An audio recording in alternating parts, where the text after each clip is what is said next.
خب دوستان، به بخش اسپلیت تونینگ یا جداسازی تون ها میرسیم. در این قسمت ما میتونیم در هر عکسی که انتخاب میکنیم در قسمت هایلایت ها یک رنگ خاصی رو تخلیه بکنیم یا در قسمت شادو ها. به چه معنی؟ به فرض من این عکس رو انتخاب کردم، اینو فیتش میکنم. در قسمت هایلایت ها من میتونم با انتخاب این مستطیل وارد همون مستطیل اصلی هیو خودم بشم و میتونم هر رنگی رو که میخوام اینجا انتخاب کنم با کلیک کردن. مثلا من یه فضای به فرض سردی رو میخوام حاکم کنم تو قسمت هایلایت ها، میام روی این گزینه کلیک میکنم. بعد حالا احساس میکنم این آبی خیلی سچوریشن و اشباهش بالاست، میتونم سچوریشن رو در این قسمت پایین کمش بکنم، یا حتی ماهیت خودم رو میبینین الان روی 190 درجه است، میتونم اینو تغییر بدم. مثلا 260 درجه به من این رنگو میده که الان اینجا نمایش داده میشه. اگه زیادش کنم 360 درجه باز همون قرمز رو به من میده. اگه یادتون باشه اون دایره از 0 شروع میشد و به 360 درجه که همون روی 0 منطبق میشد و رنگ رد ما بود منطبق میشد. بعد عرض شود که توی این قسمت میتونم پس رنگ مورد نظرم رو تخلیه کنم روی هایلایت های خودم. به فرض من اجازه بده این پنل رو ببندم، یه عکس دیگه بیارم. اینجا مثلا میبینی این قسمت هایلایت های من شدیده، تو هیستوگرام هم نمایش داده میشه. من میخوام تو فضای هایلایت خودم به فرض یه رنگ گرم تخلیه کنم، مثل رنگ زرد.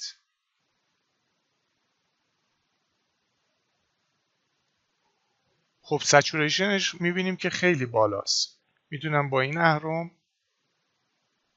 سچوریشنش رو یه مقدار کم کنم، میزان اشباهش رو، و دوباره هم میتونم با کلیک کردن ماهیتش رو تغییر بدم، همین که از این قسمت میتونم هیو تغییر بدم و ماهیت اون رنگی که تخلیه کردم رو هایلایت تغییر پیدا کنه.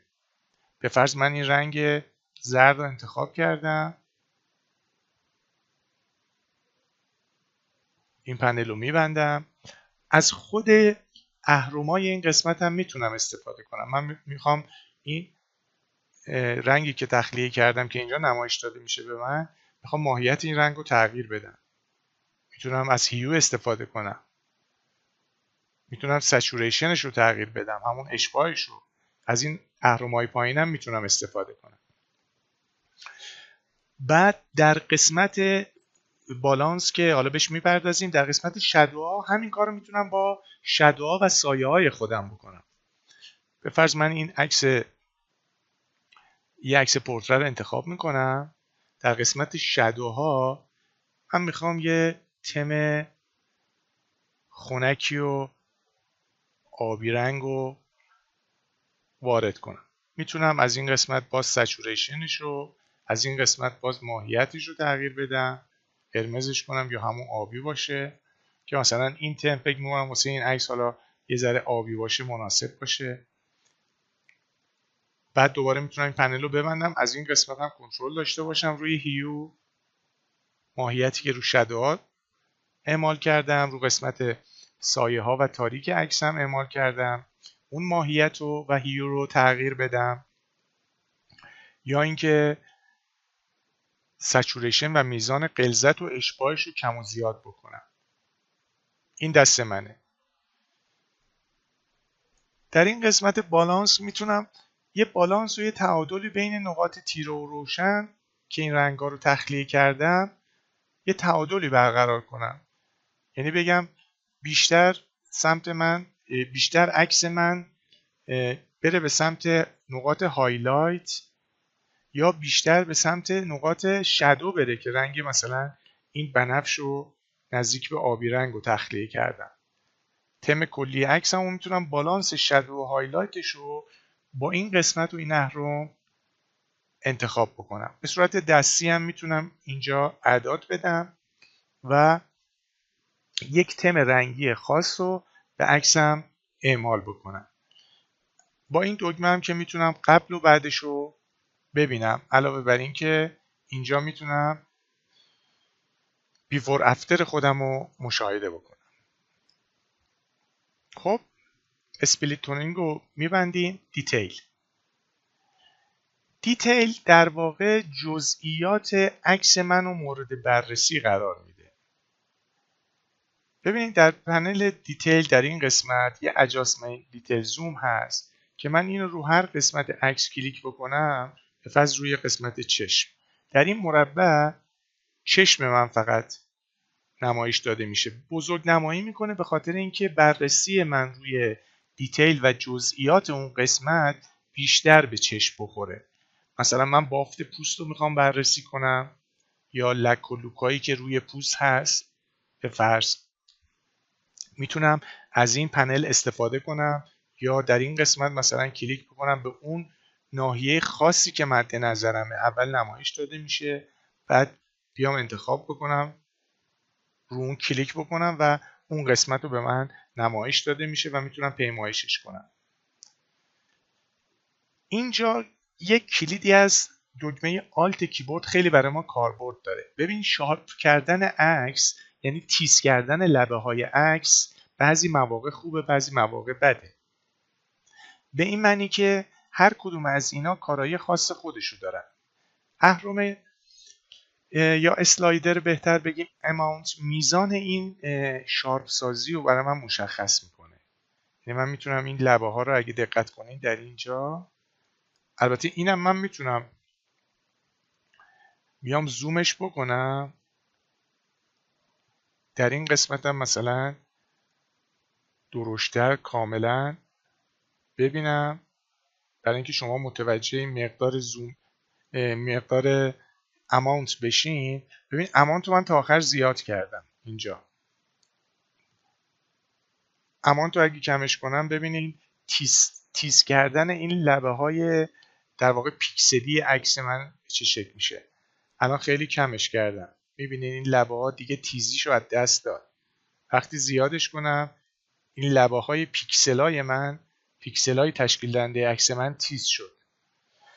میتونم اینو بعد یه بار ریستش میکنم، عکسم به همون حالت اولش برمیگرده. میتونم اینو با نگه داشتن کلید آلت، ببینید موقعی که کلید آلت رو من نگه میدارم عکس من خود به خود سیاه‌سفید میشه. الان کلید آلت رو پایین نگه داشتم، با این اهرم که بازی میکنم و سمت راست میدم عکس کلا سیاه‌سفید میشه و در حالت سیاه‌سفید چون من رنگ رو از دست میدم بهتر میتونم تشخیص بدم که این تیزی و این شارپنینگی که در لبه ها انجام شده و من دارم رو میزانش مقدارش الان کار میکنم آیا مناسب هست یا مناسب نیست. پس با نگه داشتن کلید آلت عکس من سیاه‌سفید میشه و موقعی که اینو جابجا کردم من دوباره آلت رو میتونم بردارم تا اونجایی ادامه میدم که مناسب باشه میزان تیز کردن. باز دوباره آلت رو میگیرم روی ریدیوس کلیک و درگ میکنم. ببینین ریدیوس یا شعاع میزان شعاع اون تیز بودن رو به من نشون میده که با نگه داشتن آلت میتونم بهتر تشخیص بدم که این شعاع در اون نقطه‌ای که داره این عمل انجام میشه و به میزانی که من براش تعریف کردم آیا مناسب عکس من هست یا نیست. دیتیلم باز دوباره به همین شکل جزئیات رو من با نگه داشتن کلید آلت میتونم بیشتر بکشم بیرون و کمتر بکشم بیرون، بستگی به انتخاب من و اون عکس من داره. ماسکینگ هم که ماسک میکنه یعنی اون قسمت هایی که آلت رو من نگه میدارم رو ماسکینگ کلیک و درگ میکنم. ببینید اون قسمت هایی که سفید هست مثل ماسک فتوشاپ اونجا عملیات شارپنینگ با توجه به تعاریفی که من در اسلایدرهای بالا کردم اعمال شده و اون قسمت هایی که مشکی هست اعمال نشده که من با کلیک و درگ میتونم اون منطقه رو محدود کنم. به همین شکل رو هر عکسی که بخوام رو دیتیلش میتونم کنترل داشته باشم. فقط حواستون باشه رو عکسایی که مثل این عکس، اجازه بدین این عکس لود بشه. خب اینجا میبینی ایزوی من یه مقداری بالا هست، ایزوی این عکس 250 هست. اگه اینجا شارپنینگ اعمال بکنم، ببین نویزای من بیشتر خودشون نمایش میده. اینو باید مد نظرتون باشه. آلتو نگه میدارم، روی ریدیوس کلیک و درگ میکنم، روی دیتیل جزئیات بیشتری به من نمایش داده میشه. روی ماسکینگ با نگه داشتن کلید آلت امانتش هم میتونم تغییر بدم و با ماسکینگ با نگه داشتن کلید آلت ببینید مثلا الان آسمون این عکس من، الان دقت کنید موقعی که آلت رو نگه میدارم روی این کلیک میکنم اینجا مشکیه، یعنی شارپنینگ انجام نمیشه. بنابراین مناسب تره اگه من میخوام عکسمو شارپ کنم راحت‌تر میتونم تشخیص بدم، چون تو آسمون من یه مقداری نویز دیده میشد تو حالت قبلی. ببین این حالت اصلی است. من ترجیح دادم که این آسمونم شارپ نشه اصطلاحاً و نویزا بیشتر خودشونو نمایش ندن. حالت فیت کلیک میکنم. خب این قسمت مربوط به کنترل دیتیل. در این قسمت ما نویز ریداکشن هم داریم، یعنی مثل این عکس یا هر عکسی که نویزمون اگه احساس کردیم زیاده، ما میتونیم اون نویزا رو تا یه حدودی کاهش بدیم. لومیننس نویزایی هستن که به شکل در اثر روشنایی یا نور، کمبود نور و بالا بردن ایزو به وجود آوردن. نویزایی که حاصل از روشنایی هستن اگه این اسلایدر رو به سمت راست بکشم اونا کاهش پیدا میکنن، در اثر کمبود روشنایی تولید شدن. دیتیل میتونم اینجا یک کنترلی داشته باشم رو جزئیات. اگه نویز رو کم کردم و احساس کردم جزئیات من اپ بین رفت، توسط این اسلایدر میتونم پیمایش کنم. کنتراست میتونم یک مقدار کنتراست به پیکسل های خودم بدم، چون ما نویز رو که کم کنیم کنتراست هم ناخودآگاه تو لبه پیکسل ها کم میشه. کالر نویزای رنگی و اصطلاحاً کاهش میده. نویزایی که اجازه بدید من یه عکس دیگه بیارم که شما راحت بهتر متوجه بشین. یه عکسی بود که نویزش زیاد بود، فکر کنم این عکس بود. این عکس اجازه بدین لود بشه. ببینید این عکس من اگه یادتون باشه ما وایت بالانسش رو اصلاح کردیم. حالا من که زوم میکنم میبینین نویزا رو. این عکس ایزوش 6400 یعنی ماکسیموم نویز رو داره. خب من از این پنل میتونم ببینین نویز ریداکشن رو بیارم سمت راست. میبینین نویزای من کاسته شد. یه ذره دیتیل رو برگردونم، یه ذره کنتراست بدم. حالا نویزای رنگی خودم که اینجا میبینین نویزای دوندونای رنگی هست، اینجا رو باز یه مقدار کاهش بدم، رنگ رو ازش بگیرم، یه مقدار دیتیلش رو برگردونم تو نویزای رنگی. یه ذره میتونم نرمش کنم، اسموت نصفش بدم. خب حالا قبل و بعد رو با هم دیگه ببینیم تو حالت فیلد. ببینید عکس من حالت بهتری پیدا کرد از لحاظ نویز. یک به یک رو که بزنم کاملا متوجه میشین. عذرخواهی میکنم اینجا کاملا نویزای رنگی نمایانه، ولی اینجا من این عکس رو از لحاظ نویزی یه مقدار کنترل کردم. بنابراین کنترلی که روی نویزا داریم از قسمت پایین شارپنینگ میتونه اعمال بشه. خب این دکمه هم که گفتیم واسه در واقع قبل و بعدشه که ما میتونیم اینجا ببینیم که حالا من چون بغل هم آوردم اجازه بدین اینو به حالت فول در بیارم. میتونم قبل از اعمال تنظیمات ببینم که به چه شکلی بود نویزای من، چجوری تو ذوق میزد، و بعد از اعمال این تغییرات. خب قسمت دیتیل رو من میبندم. قسمت لنز کارکشن. خب لنز کارکشن معمولا اصلاحاتی هست که ما میتونیم انجام بدیم روی خطاهایی که در اثر خطاهای اپتیکال یا خطاهایی که در اثر استفاده از لنزهای نامرغوب یا اینکه زاویه دیدای نامناسب برای ما قابل شناسایی نیست موقع عکاسی، موقع ادیت میتونیم از این پنل اصلاح بکنیم خطاها رو. اولین قسمت ببینید یه قسمت پروفایل داره که معمولا به صورت اتوماتیک خود لایت روم و یا نرم افزارهای مشابه لایت روم که تو خود فتوشاپ هم هست یه مقداری اینا رو اگر اون لنز شما رو تشخیص بده اینا رو به صورت اتوماتیک برطرف میکنه. قسمت اول ریموو کروماتیک ابریشن است.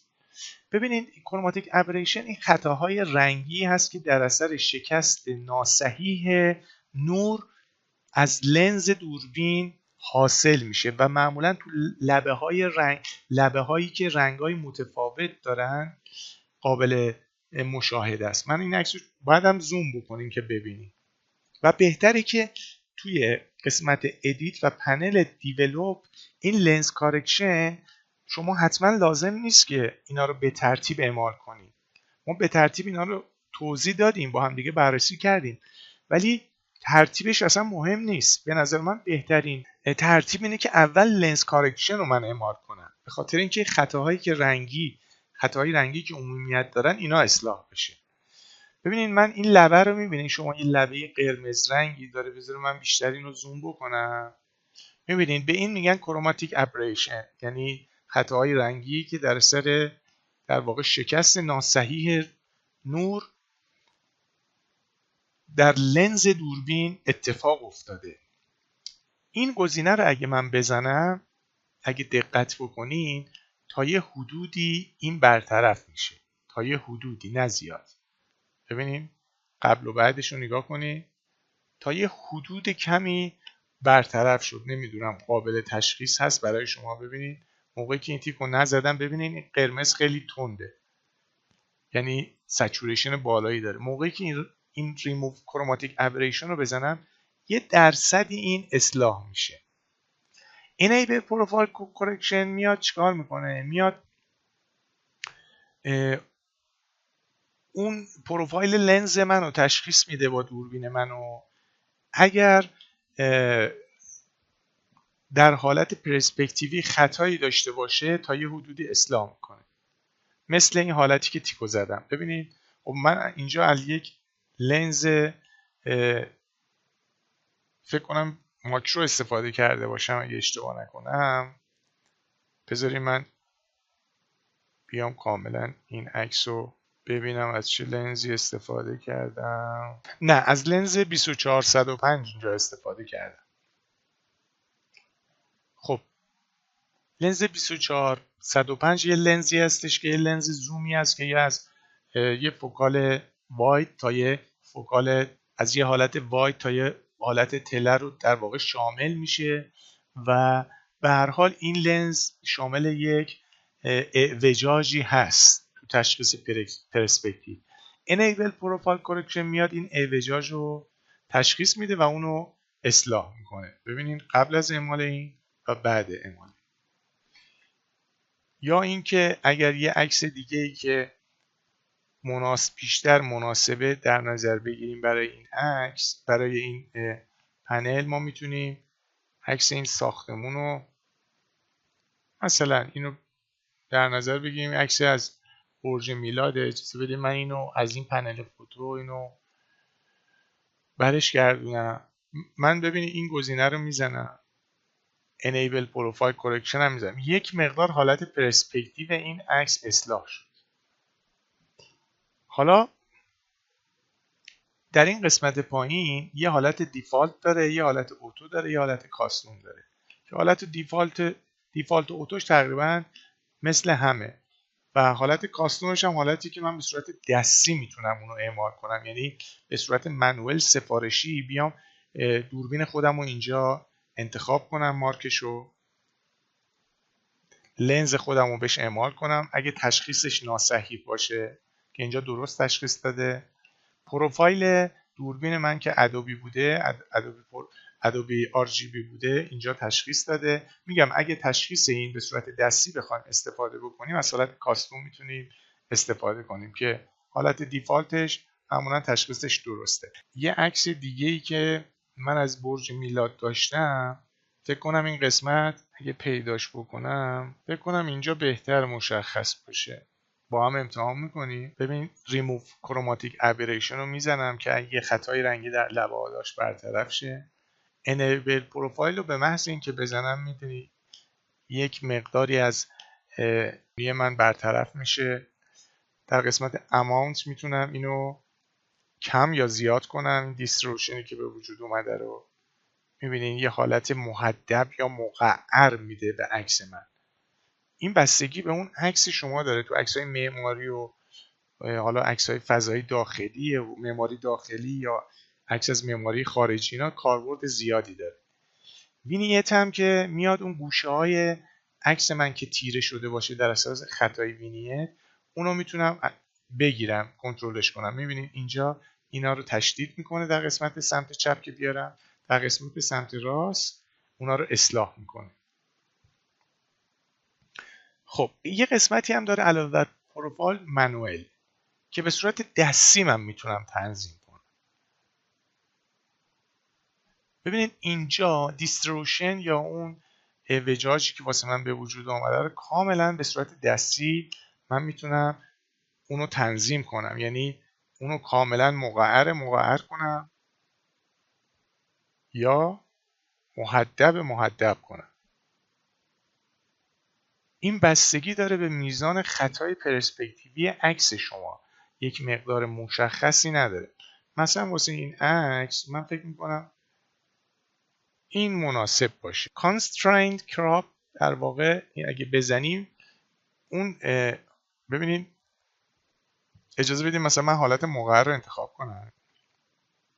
این فضای خالی که میبینید به وجود اومده در اثر این دیستروشن دستی که من دادم به تصویر خودم، اگه Constraint Crop رو بزنم در واقع میاد اون فضای خالی رو خودش هوشمندانه کراپ میکنه.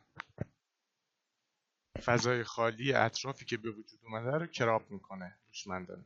دفرینگ چی کار میکنه برای ما؟ اگه یادتون باشه ما راجع به خطای رنگی لوحه عکس یک مقداری با هم دیگه صحبت کردیم که خب این عکس رو دقت کنین دوباره.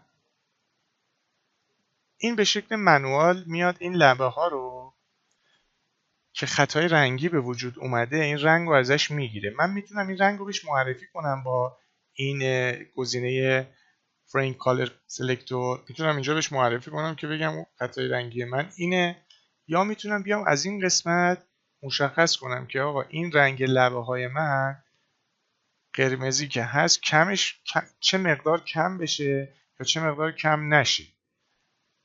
دقت کردین این لبه های رنگی رو به صورت آیا دستی من میتونم تنظیم کنم که اینجا کلیک بکنم روش انتخابش کنم و در اینجا میتونم مقدارش رو به صورت دستی بگم که اینو قرمزیشو ازش بگیر. مثلا فیتش کنم اینو فیلش میکنم در قسمت 1:1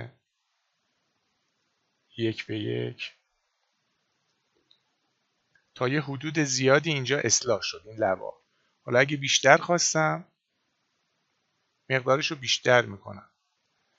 اینجا میتونم محدوده این مثلا هیو این بنفش رنگ و محدوده اینو واسش معرفی کنم که به چه سمتی ببره اینو.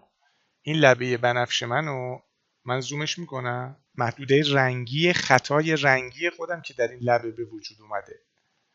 اینجام دوباره میتونم مثلا یه مقدار اماونت واسش در نظر بگیرم. ببین این خطایی که در واقع این لبه های رنگی هست یا معمولا قرمز رنگه یا سبز رنگه. اگه قرمز باشه از این دوتا گزینه اول و دوم میتونم استفاده کنم برای اصلاحش. اگه سبز باشه که من نمیدونم الان اینجا عکسی پیدا میکنم که خطای رنگی عکسی که در اون لبه ها به وجود اومده باشه مثلا سبز باشه. گزینه وینیتینگ همونجور که گفتم میتونه این لبه هایی که در واقع تیرگی واسه ما لنز به وجود آورده اینو اصلاح کنه، اونو تشدید کنه یا از بین ببره، کاملا سفید کنه. میت پوینت هم که این دایره ای که ببینید من اگه این وینیت رو زیاد کنم این قسمت وسط میت پوینت من هست، میگه اینو محدودش کنم، بازش کنم یا اینکه ببندمش، که توی کنترل این وینیت کاربرد داره. در واقع این محدوده ای که لبه های من تیر است. خیلی جاها به عنوان افکت هم از این استفاده میشه، یعنی ما میتونیم این افکت رو خودمون اعمال کنیم با توجه به اون عکسمون که میخوایم تمرکز روی این قسمت انجام بشه. خیلی جاها تو عکس‌های مختلف ما میتونیم عمدن ویگنتینگ بدیم که گوشه ها تیره بشه و تمرکز روی سوژه اصلی و قسمت وسط بیشتر بشه، که از این قسمت قابل کنترله چه مقدار ویگنتینگ باشه و مقدارش چقدر باشه و میتونیم اینا به صورت دستی هم اینجا تنظیم بکنیم. خب در گزینه ترانسفورم، پس گزینه لنز کارکشن رو گفتیم. در گزینه پنل ترانسفورم اجازه بدید من همون عکس برج میلاد رو بیارم، یه عکس دیگه شو بیارم. البته خب این عکس علاوه فوکوس و اینا مشکل داره، ولی من بیشتر حالا میخوام علاوه گزینه‌هایی که توی این پنل هست میخوایم بررسی بکنیم. ببینید اینجا به صورت میتونیم ترانسفورم، اگه اونای دوستانی که با فتوشاپ کار کرده باشن توی فتوشاپ هم هست، تغییر ابعاد یه عکس و وجوه عمودی و افقیشو میتونیم اینجا تعریف کنیم برای نرم افزار، که مثلا اگه دیدیم پرسپکتیوش یه حالتی بود که ما خواستیم اونو اصلاح بکنیم، گزینه‌های بیشتری علاوه بر لنز کارکشن توی ترانسفورم میتونه در اختیار ما قرار داده بشه، که مثلا این چون حالت ببینید به این شکل به حالت عقب کشیده شده نقطه گریزش، حالا یه ذره اینو میتونم من به صورت دستی این کار رو انجام بدم. به صورت اتو هم میتونم، و اگه اتو رو بزنم ببینین خودش باز یه همچین تشخیصی داده. گزینه آف بزنم که اصلا خاموش میشه. گزینه اتو گزینه گاید هست که برای من در واقع خطوط رو کامل مشخص میکنه، و گزینه لول که من میتونم اون سطح ببینید به صورت دستی براش مشخص کنم که آقا بگم این بر اساس این محور من میخوام اصلاحاتم انجام بشه. بعد بیام اینجا ورتیکال رو کم یا زیاد کنم، این محور رو تغییر بدم، یعنی یه موقعی از خود من میخوام اعوجاج تولید کنم به خاطر حالا نوع عکسی که هست. البته واسه این عکس مناسب نیست، ولی کلا میگم اگر بخوام خود من اعوجاج بدم بهش و یا اعوجاجش رو به صورت دستی تعریف بکنم، میتونم از این گزینه ها استفاده کنم، روتیت بدم، بچرخونم این عکس رو، مثلا اینجا فکر کنم خوبه. نسبت و اسپکت رو میتونم تغییر بدم، نسبت طول و عرض رو اسکیل کنم، اونو بزرگ کنم یا کوچیک کنم. اینجا من اجازه بدین ورتیکال رو یه ذره کمش کنم، اینجا هم یه ذره کمش کنم بشه دیگه عکس من صافتر بشه. X offset یعنی جابجایی در محور X، میتونم جابجا کنم عکسمو در محور X. Y هم در محور Y میتونه جابجا کنه. کانسترنت کراپ هم همونجوری که بالاتر گفتم میتونه اون فضای خالی منو پر کنه. البته خب من باید اول اسلاید پرسپکتیو مناسبی داشته باشم، بعد اگر نقاط خالی احساس کردم داره، این گزینه رو اگه بزنم میتونه اون نقاط خالی منو پر کنه. نگاه کنید، اینو گزینه رو میذارم و اون نقاط خالی من پر میشه. اگر اتو هم بزنم که به صورت اتوماتیک میتونه یه اصلاحاتی رو روی تصویر من انجام. خب این بخش ترانسفورم پایینش که میبینید که خودش تشخیص داده که میگه اصلاحاتی که مد نظره، یعنی اصلاحاتی که باید توی قسمت آپرایت درست بشه، من تشخیص ندادم اصلاحات دیگه ایو در قسمت آپرایت و اینجا میتونیم خودمون به صورت دستی براش تعریف کنیم. خب میرسیم به افکت. افکت که همون جوری که از اسمش پیداست یک سری افکت هایی رو به عکس من اعمال میکنه. اجازه بدید من یه عکسی رو انتخاب کنم. ببینید اینجا قسمتی داره به نام پست کراپ ویگنتینگ. اون ویگنتینگ گوشه هایی که سیاه میشد و یادتونه راجبش صحبت کردیم. الان رو اون قسمت ما میخوایم کار کنیم.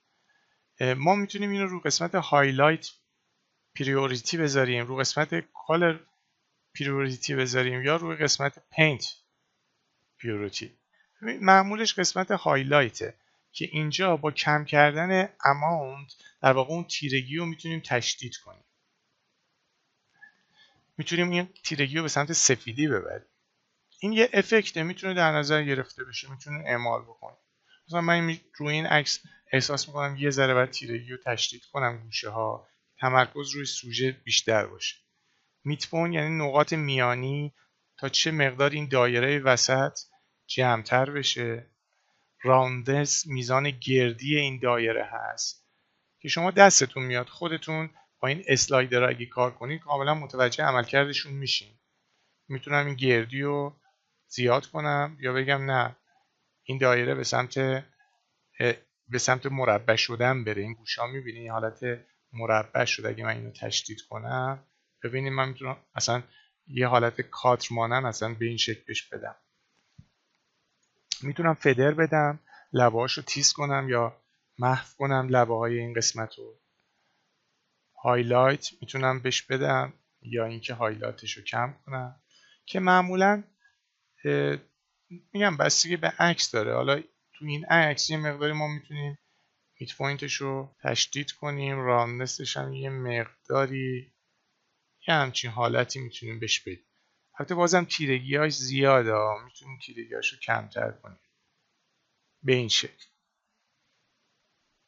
خب یه نوع دیگه ای از افکت هست گرین همون دوندونایی هستش که راجع بهش صحبت کردیم که تو فیلم های نگاتیو قبلی زیاد بود.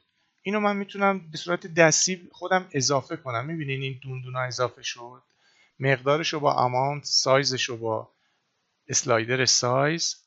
یه حالت قدیمی ممکنه دوست داشته باشیم یه موقعی به عکسمون بدیم.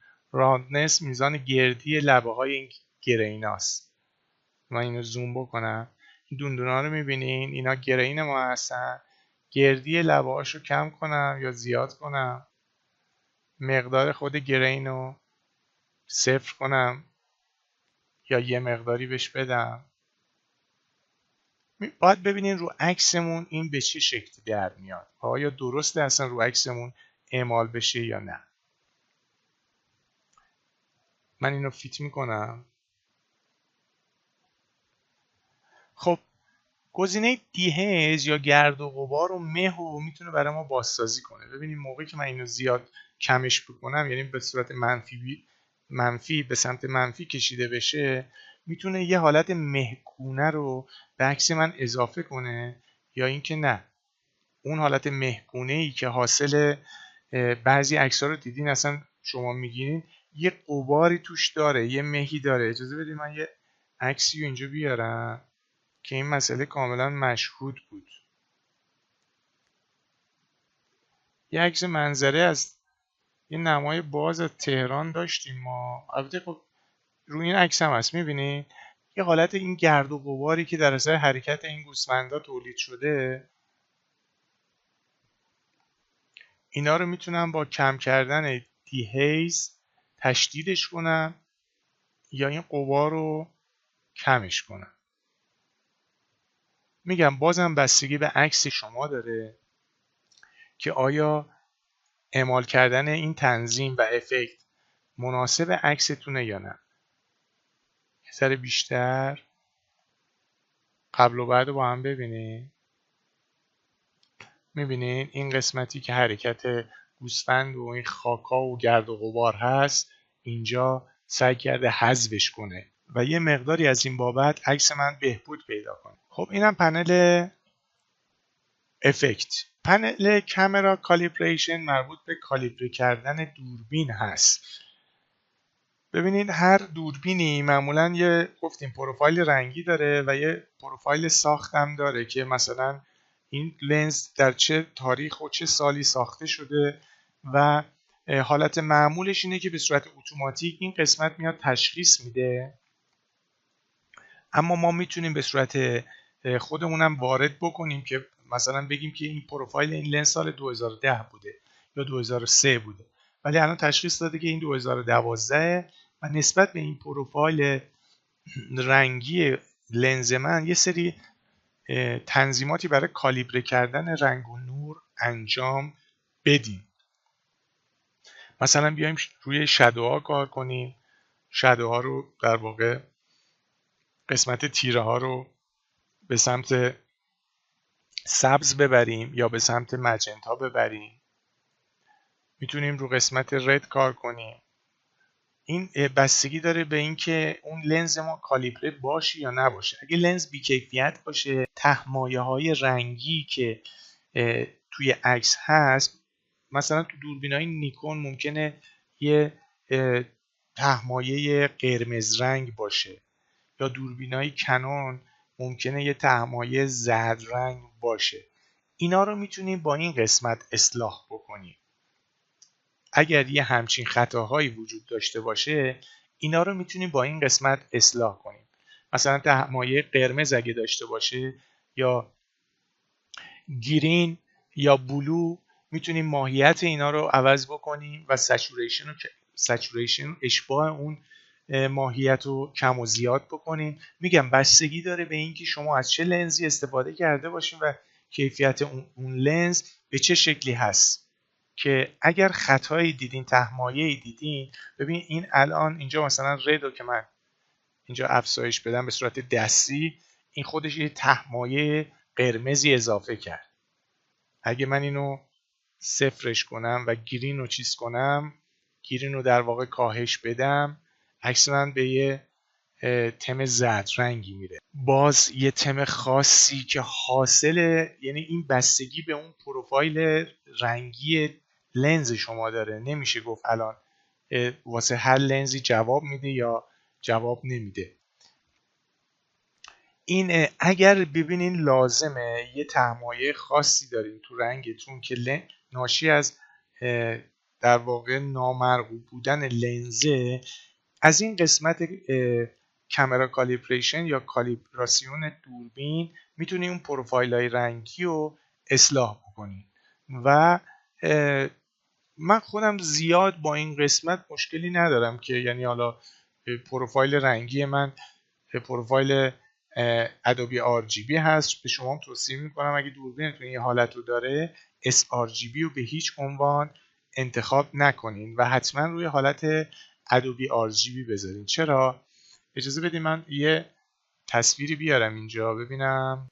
این تصویر رو نگاه کنید. ببینید اینجا ما فضای رنگی که داریم، اون هیویی که واسهتون توضیح دادم که به چه شکلیه، خود اون هیو گستره رنگی ما، یعنی فضای رنگی ما میتونه محدود باشه. ببینید این مثلث داخلی میتونه sRGB باشه، مثلث کوچیکه باشه، میتونه ادوبی RGB مثلث بزرگه باشه یا LAB. این بحثش خیلی مفصله، ولی به خاطر اینکه فضای بیشتری رو شما داشته باشین، همیشه رو ادوبی RGB دوربینای خودتون رو بذارین که در قسمتی هم که وارد نرم افزار میشه و شناخته میشه فضای رنگی گسترده تری رو شما داشته باشین و بتونید ادیت و تغییرات خودتون رو رنگای بیشتری به طور دقیق تر اعمال کنید.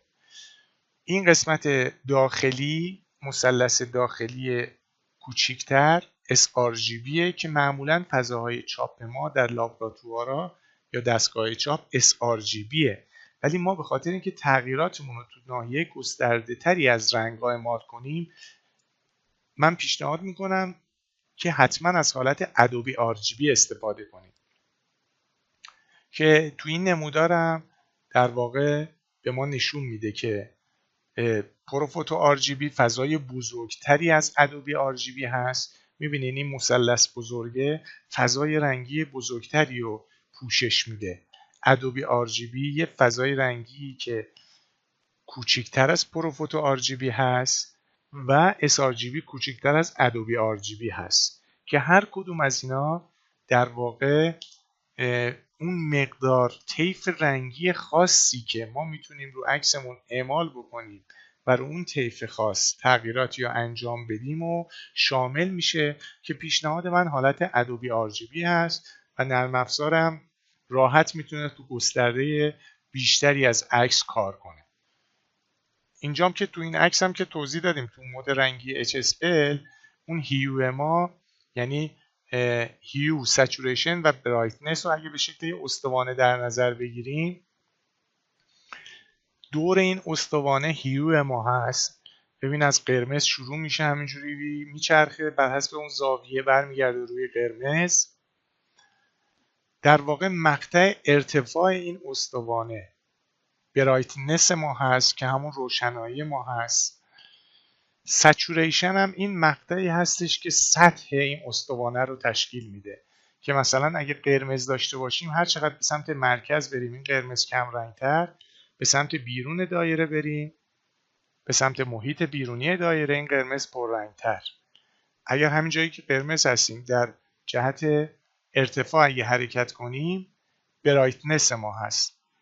این قرمز میتونه قرمز روشنتری باشه یا بیاین پایین قرمز تیره تر، یا اگه زرد رو انتخاب کنیم در این نقطه بیاین پایین زرد میتونه تیره تر باشه و در این نقطه میتونه روشنتر باشه و میتونه کم رنگتر باشه، کم اشباه‌تر یا پر اشباه‌تر. همینجور هم این دایره بیرونی ماهیت رنگی ما رو تشکیل میده. راجع به لایتنس و برایتنس هم که لومیننس هم که صحبت کردیم. بنابراین یه اطلاعات کلی راجع به این قسمت، حالا کلی هم نبود، یه سری توضیحات به شکل کامل بود داده شد که این تغییرات کلی و تغییرات گلوبال و کلی و ما در این قسمت راجع بهش صحبت کردیم. با همدیگه میریم قسمت بعدی رو توضیح میدیم این ابزارها و اینکه کاربرد اینا به چه شکلی هست.